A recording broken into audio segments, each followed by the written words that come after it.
오늘은 다윗이 노브로 도망하다라는 제목으로 저는 말씀을 전하겠습니다. 사울을 피해서 도망자가 된 다윗이 제일 먼저 도망간 곳은 노비라는 하나님의 제사장과 성막이 있는 곳이었습니다.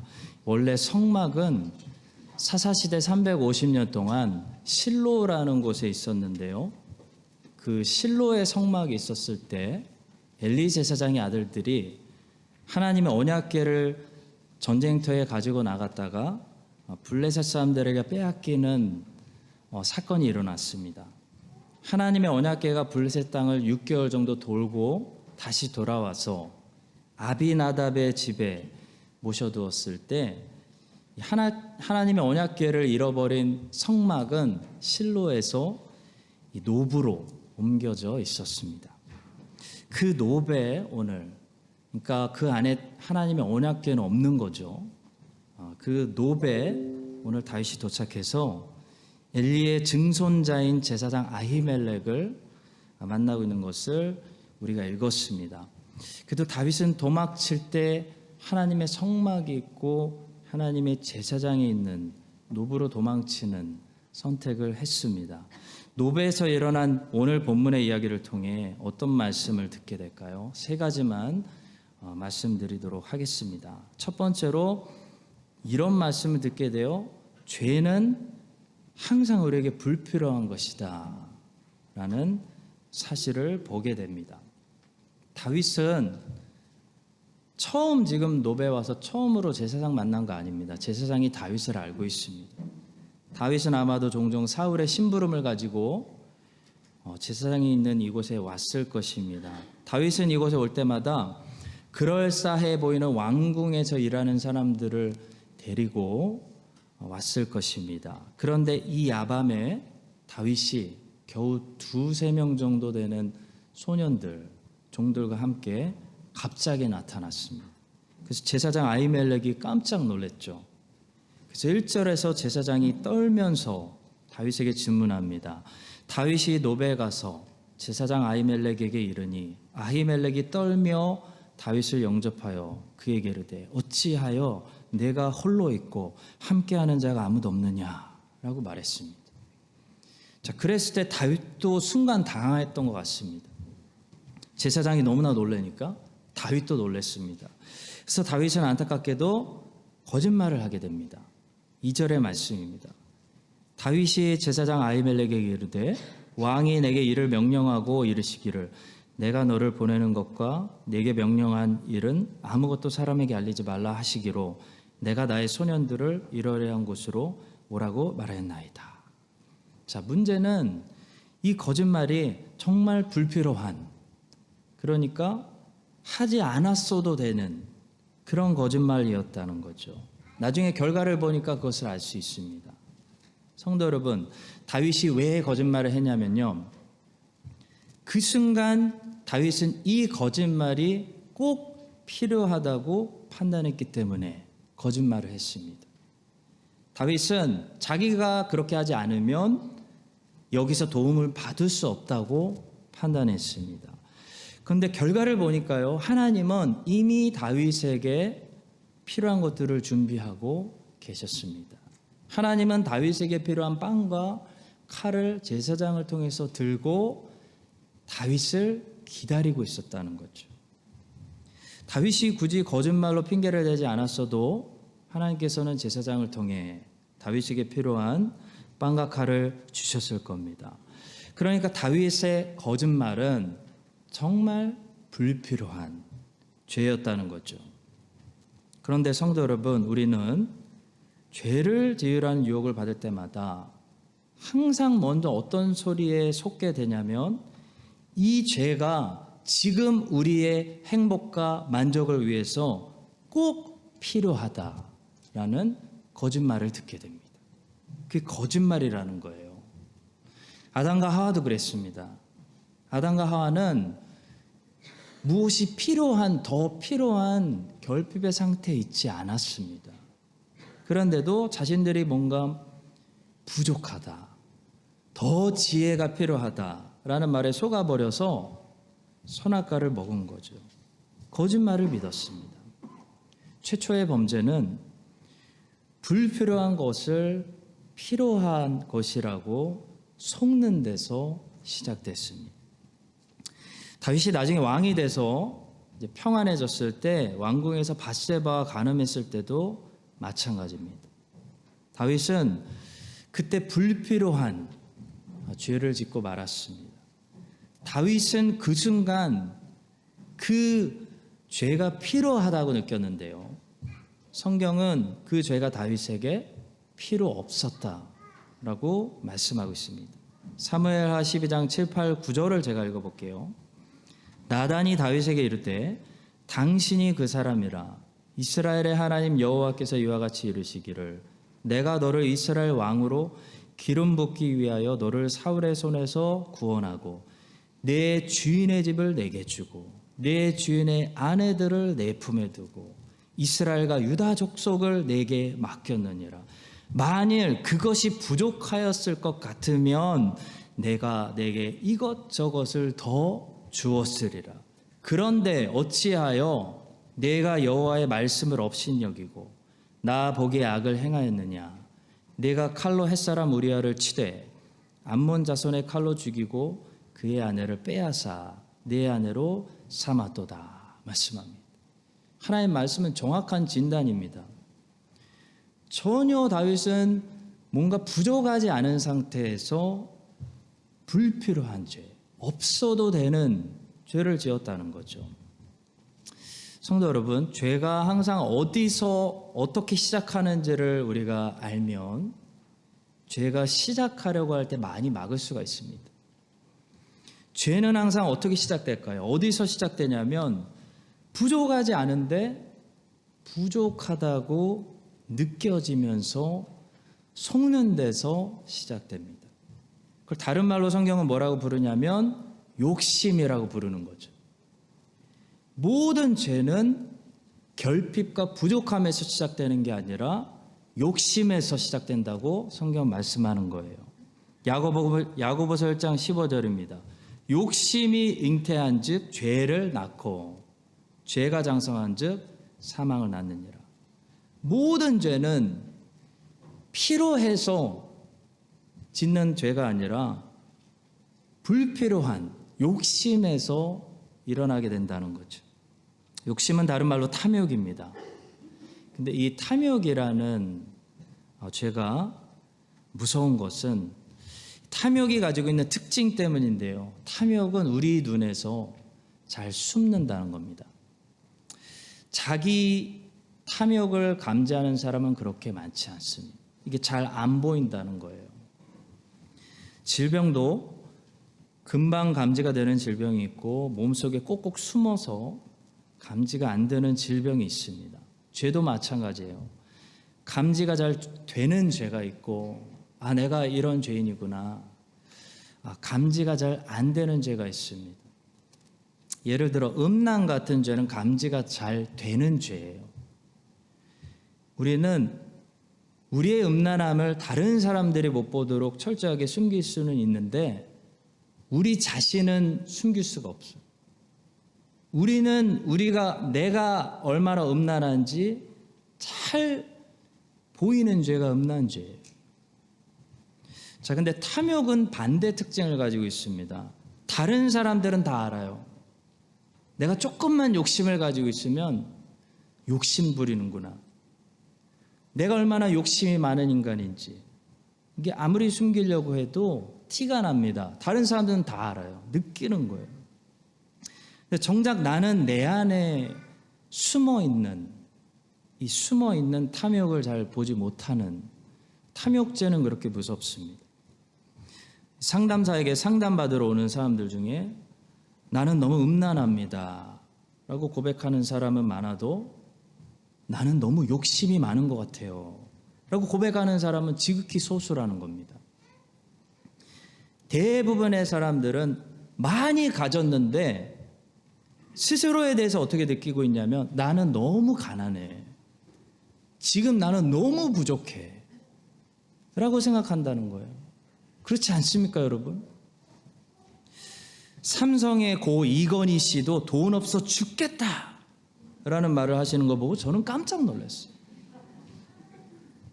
미국의 98%는 나는 겨우 살아가는 중상층이다라고 느낀대요. 부자인 사람들이, 사실 상류층에 있는 사람들이 나는 부자다, 상류다라고 고백하지 않는다고 합니다. 뉴질랜드도 마찬가지 아닐까요?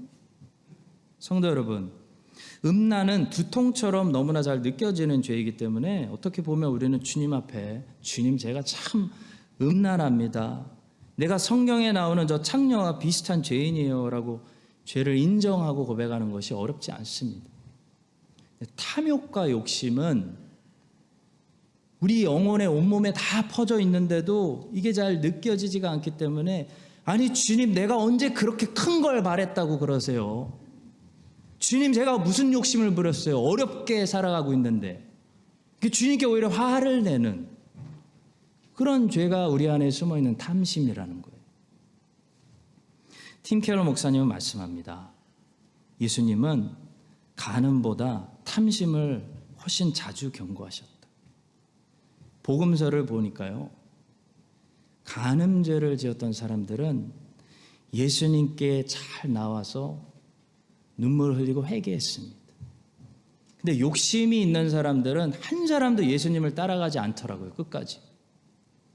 부자 청년 같은 사람은 결국 예수님을 따라가지 않았습니다. 내가 무슨 욕심이 많다고 그러세요? 그렇게 반응하는 거예요. 성도 여러분, 모든 죄는 사실 우리에게 불필요한 죄입니다. 우리에게 필요한 것이 아니에요. 죄는 항상 욕심, 다 하나님이 충분히 주셨는데 부족하다고 느껴서 욕심, 탐심에서 시작되는 겁니다. 항상 부족하다고 느끼고, 가난하지 않은데도 나는 가난해라고 느끼고, 나는 결핍 가운데 있지 라고 말하는 사람들은요, 그만큼 쉽게 욕심과 탐욕의 유혹에 걸려 넘어지게 되는 겁니다. 자주 걸려 넘어지게 되는 겁니다. 여러분과 저에게 하나님께서 얼마나 많은 것들을 주셨는지, 혹시 물질적으로 조금 부족하다면 영적으로 얼마나 우리가 부자인지 깨달아서 욕심과 탐심의 죄에 불필요하게 쉽게 걸려 넘어지지 않는 그런 여러분과 저의 건강한 영혼들이 되시기를 주님의 이름으로 간절히 축원합니다. 두 번째로, 긍휼이 먼저입니다 라는 사실을 배우게 됩니다. 다윗이 제사장에게 떡 5덩이만 달라고 정확히 구체적으로 구했습니다. 그때 아히멜렉이 보통 떡은 내게 없고 제사장만 먹을 수 있는 거룩한 진설병이 있다라고 해서 다윗에게 나눠줬습니다. 자, 어떻게 보면 율법에서 제사장만 먹을 수 있다고 정한 그 거룩한 떡을요, 제사장이 아무렇지도 않게 다윗에게 주고 있습니다. 또 다윗도 그것을 받아 먹고 있어요. 이런 모습은, 이 두 사람의 모습은 하나님의 율법을 어기는 것처럼 보입니다. 굉장히 어려운 본문이에요. 그래서 다 찾아봤어요. 굉장히 어려운 본문입니다. 자, 그런데 신약 성경에 보시면 예수님께서 제자들과 안식일에 어느 날 밀밭을 걸어가고 계셨는데, 예수님의 제자들이 배가 고파서 안식일에 밀밭에서 이삭을 잘라 먹었습니다. 그것을 보고 바리새인들이 왜 안식일을 범하냐고 시비를 걸었던 적이 있었습니다. 자, 그때 예수님께서 바리새인들을 향해서 지적하세요.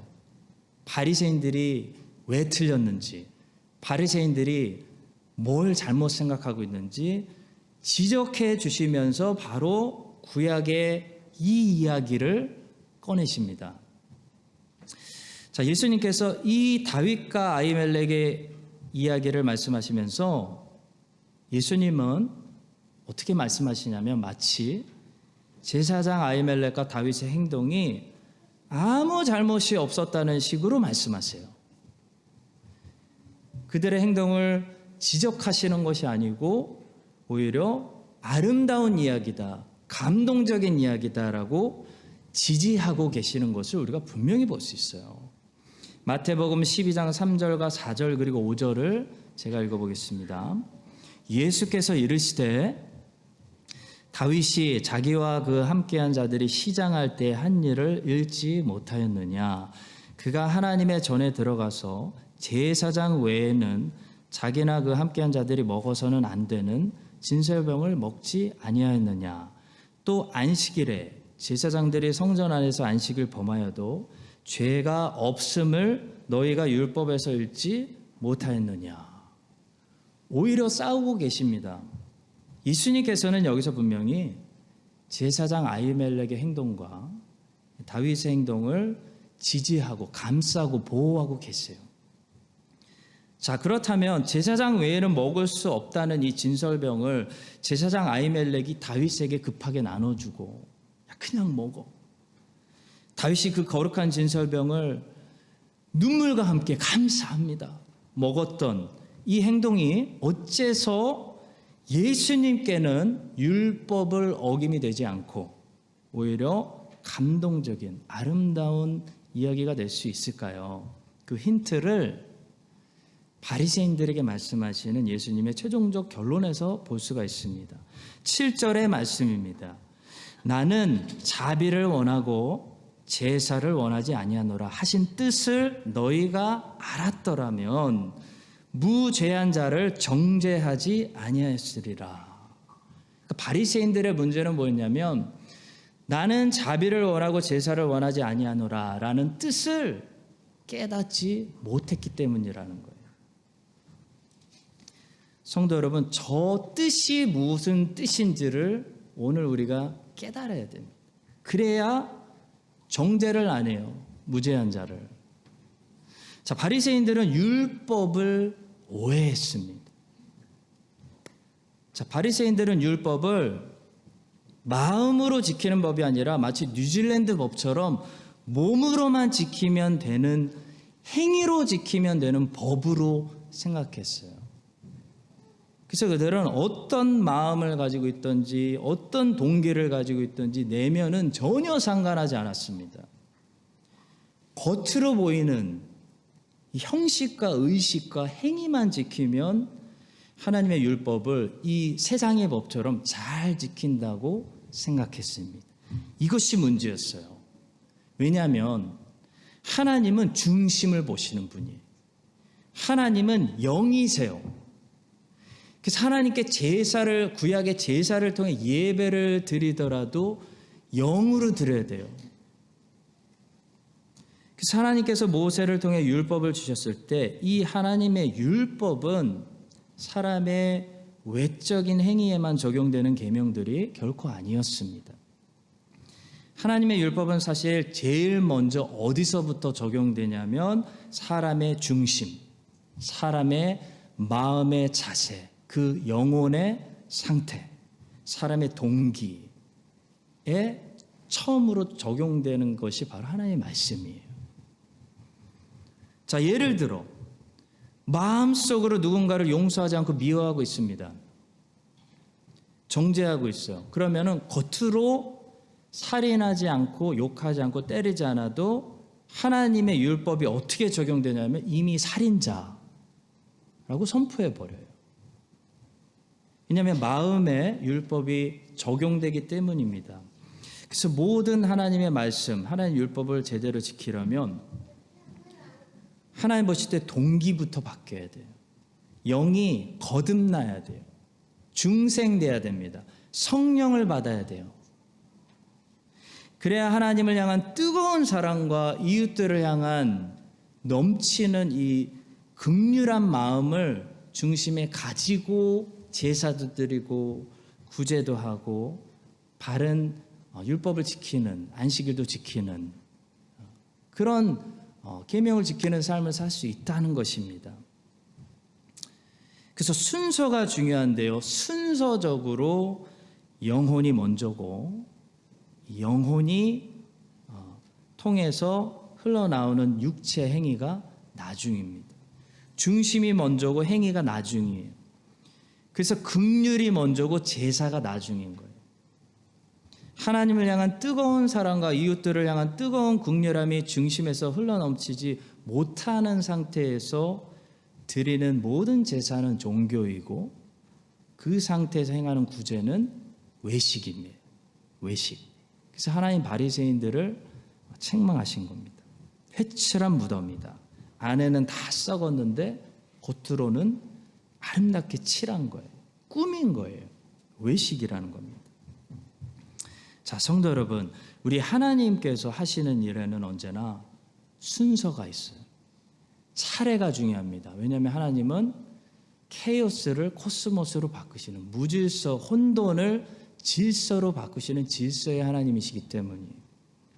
그래서 창세기 1장에 보시면 처음에 혼돈으로 시작하는데 나중에 질서가 잡히고, 그 과정에 하나님이 하시는 일들의 순서가 있어요. 차례가 있습니다. 첫째 날, 둘째 날, 셋째 날. 이 날, 히브리어로 욤이 등장하는데, 욤이라는 단어, 날이라는 단어는 물론 시간적인 개념을 가지고 있습니다. 이것은 분명히 7일 창조예요. 그러나 순서의 개념을 가지고 있어요. 차례의 개념을 가지고 있습니다.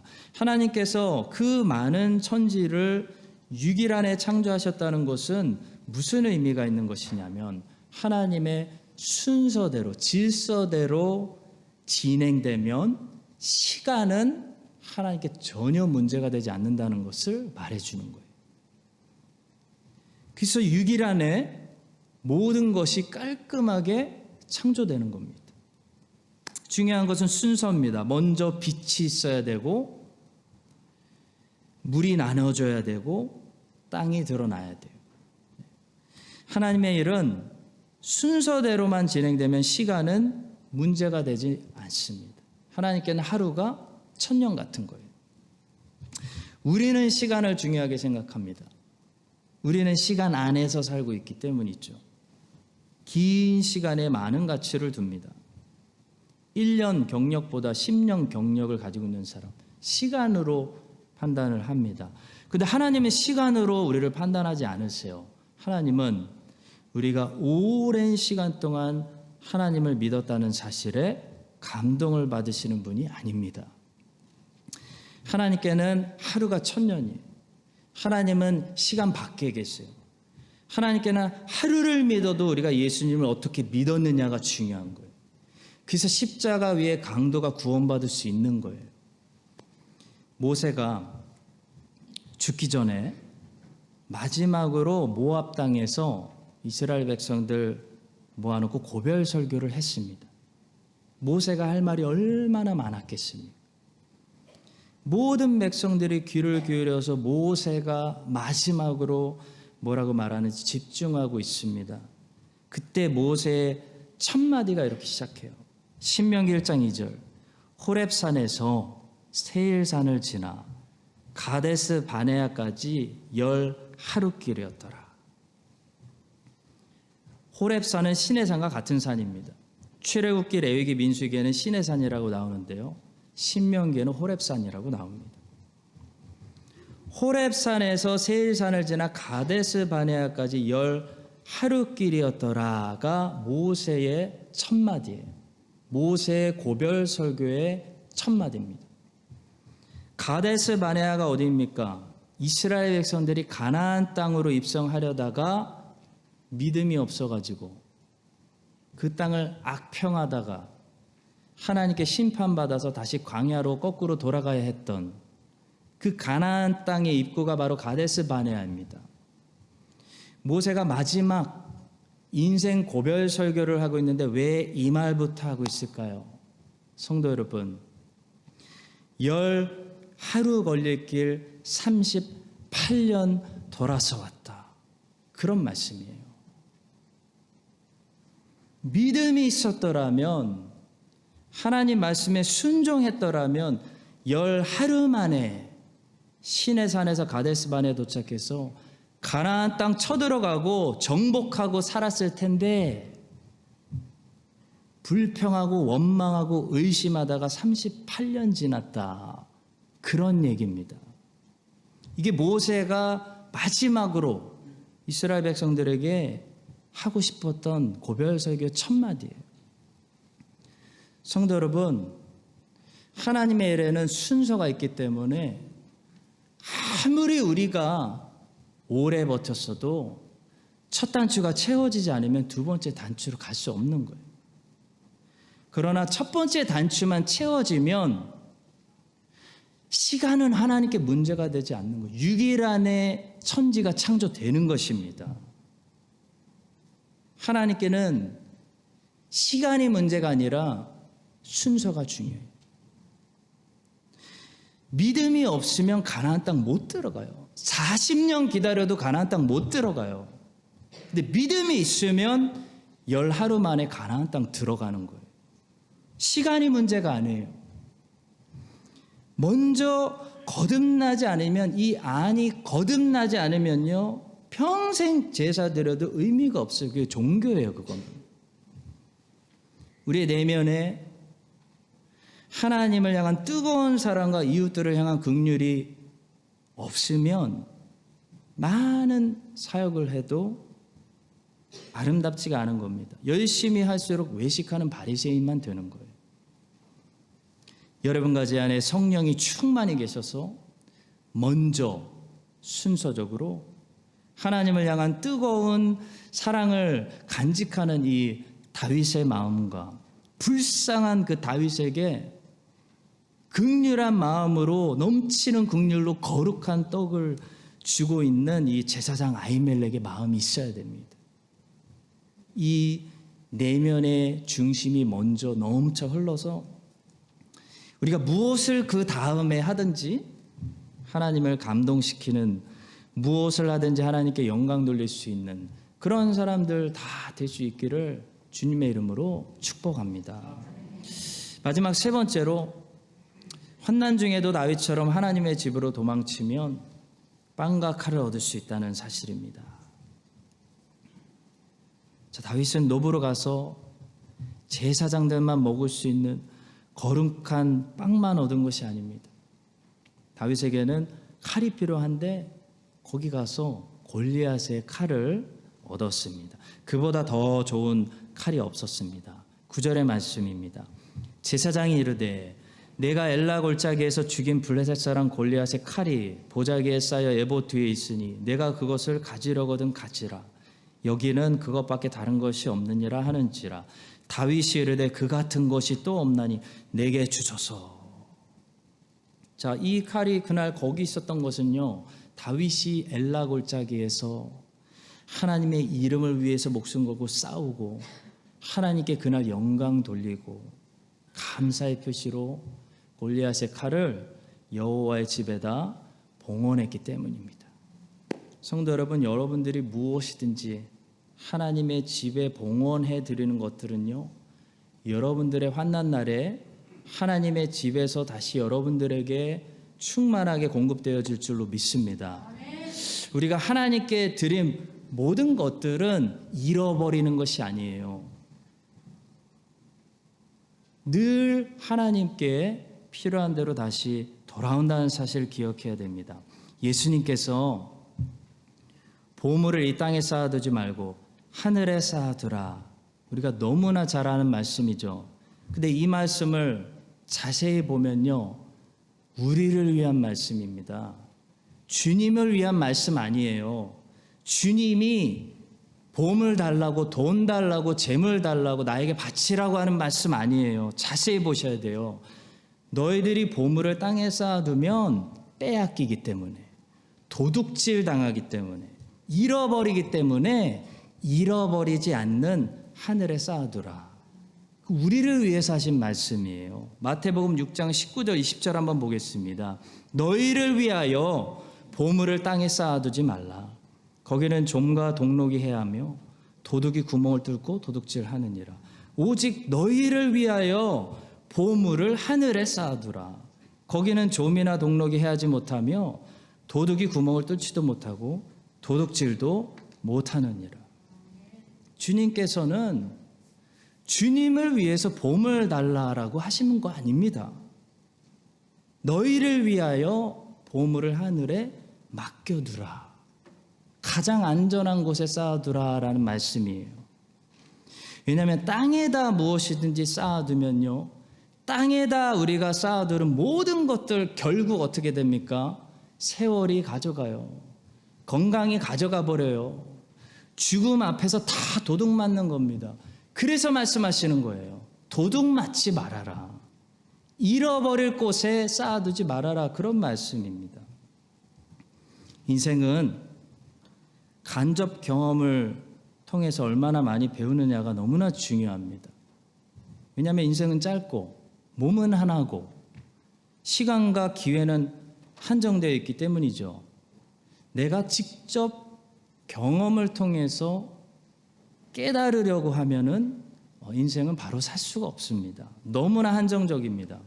인생은 선배들의 말이나 다른 사람들의 경험이나 책을 통해 성경을 통해 이 간접 경험을 통해서 얼마나 많이 배우느냐가 따라서 인생을 살아가는 지혜가 달라집니다. 자, 그런 차원에서 우리에게 간접 경험을 통해 인생의 비밀을 알려주는, 인생 전체의 키를 주는 보화 같은 성경이 있는데요, 바로 솔로몬의 지혜서입니다. 그래서 지혜서라고 부르는 거예요.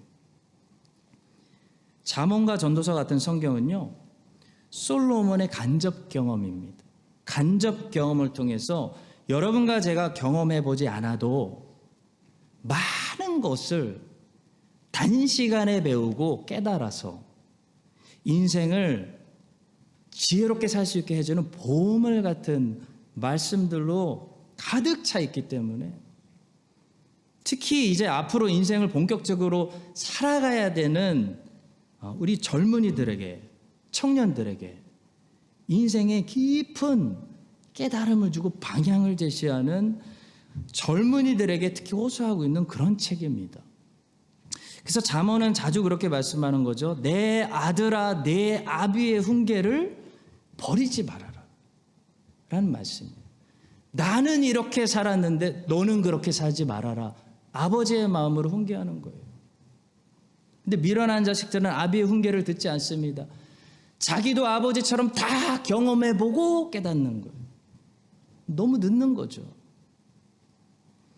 내 아들아, 내 아비의 훈계를 들으라. 무슨 말씀이요? 솔로몬이 이렇게 얘기하는 거죠. 내가 이스라엘의 왕이 돼서, 내가 고대 왕이 돼서 내 마음이 원하는 것, 인간이 원하는 것을 금하지 않고 다 해봤다. 다 해봤다. 근데 그 마지막이 허망하더라. 바람을 잡는 일 같이 내 손에서 다 빠져나가더라. 재물도 많이 쌓아놓고 일도 많이 하고 월드컵, 올림픽, 드라마 뭐 다 했는데, 다 쌓아놨는데 바람처럼 날아가더라. 나는 그렇게 세월을 많이 낭비하고 다 해보고 나서 끝에 깨달았지만, 내 아들아, 너는 지금 깨닫고 지금부터 하나님을 경외하고 살아라. 너는 나처럼 인생 다 살고 끝에 깨닫지 말고 내 말 듣고 내 간접 경험을 통해서 배워라. 그런 말씀입니다. 잠언 1장 7절과 8절이에요. 여호와를 경외하는 것이 지식의 근본이거늘 미련한 자는 지혜와 훈계를 멸시하느니라. 내 아들아, 내 아비의 훈계를 들으며 내 어미의 법을 떠나지 말라. 전도서 1장 12절부터 14절입니다. 나 전도자는 예루살렘에서 이스라엘 왕이 되어 마음을 다하며 지혜를 써서 하늘 아래서 행하는 모든 일을 연구하며 살핀즉 최종 결론, 이는 괴로운 것이니 하나님이 인생들에게 주사 수고하게 하신 것이라. 내가 해 아래서 행하는 모든 일을 보았노라. 보라, 최종 결론, 모두 다 헛되어 바람을 잡으려는 것이로다. 바람을 계속 잡으려고 하다가 인생 끝내시겠습니까? 사랑하는 성도 여러분, 다 살고 나서 그때 이 말씀이 공감이 되기 시작하면 이미 늦은 거예요. 지금 말씀을 통해 배우고 인생을 바르게 살아야 됩니다. 이 땅에 보물을 쌓아두면요, 그 보물이 열심히 쌓았는데 다시 돌아오지 않아요. 다 누군가가 다른 사람이 가져가는 거예요. 바람처럼 손에서 미끄러져 나갑니다. 환난 날에 나를 지켜주지 못합니다. 그러나 우리의 모든 보물을 하늘에 쌓아두고 하나님 앞에 바치고 하나님께 드리면요, 그것은 빼앗기는 것이 아니라 보존되는 것입니다. 가장 안전한 곳에 맡기는 거예요. 그러면 하나님께서 몇 배로 영생과 함께 돌려주시는 거예요. 이게 진실이에요. 이 사실을 지금 깨닫고 앞으로 남은 인생을 다윗처럼 우리 모두가 주의 영광을 위해서 무엇을 하든지 먹든지 마시든지 일하든지 자든지 주의 영광을 위해서 살아갈 때, 주님 앞에다가 쌓아놓을 때 우리의 보물을 빼앗기지 않고 잃어버리지 않고 영생에서 우리 모두에게 갚아주시며 우리가 함께 기뻐할 수 있는 여러분과 저의 인생이 되기를 예수 그리스도의 이름으로 간절히 축복합니다. 기도하겠습니다.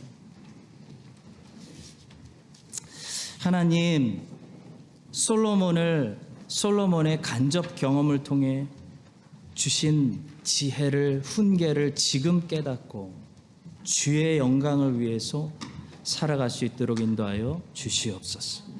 다윗이 하나님께 봉헌한 것을 돌려받은 것처럼 이 땅에서 날마다 주님께 드리게 하시고 영생으로 몇 배로 다 돌려받게 하여 주시옵소서. 이 땅에서 우리가 열심히 삽니다. 우리가 땀 흘리고 하는 모든 일들이 헛되지 않게 하여 주시고 하나님 앞에 쌓이는, 하나님께 드리는 인생들 되게 하여 주시옵소서. 감사드리며 예수 그리스도의 이름으로 기도합니다. 아멘.